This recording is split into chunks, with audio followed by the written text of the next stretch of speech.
The reason I finally, decided to say something is because of this wrongful arrest. Last week, Vancouver Police mistook and detained a retired BC Supreme Court judge who is a black man in his 80s for a much younger and violent man. And now 2 women who were assaulted by the actual suspect are perplexed by the way police acted that day. Well, I think the VPD jumped the gun and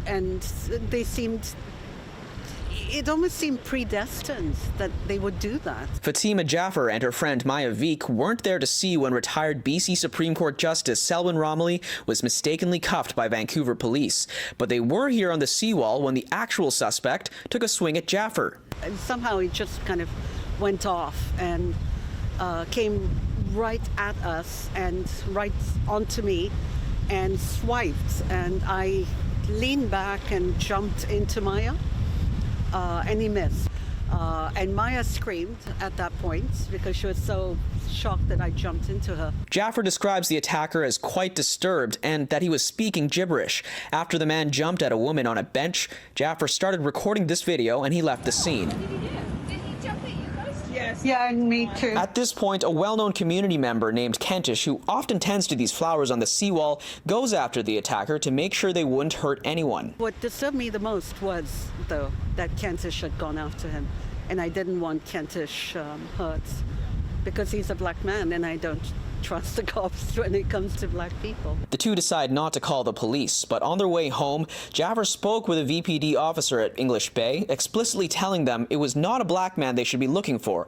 Also, Fatima says the officer didn't even ask for her name and feels they were more focused on catching the perpetrator rather than listening to what she had to say. And the only reason I talked to the cop was to make sure they don't go after Kentish.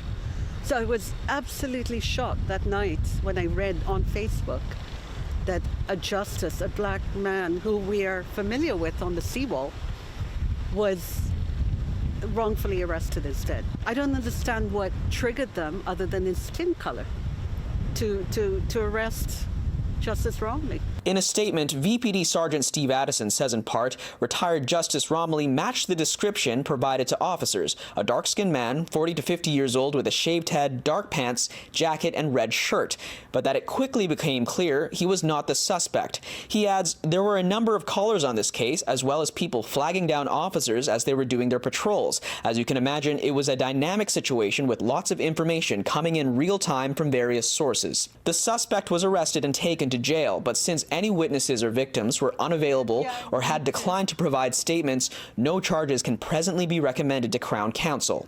Jaffer is still shocked by the outcome.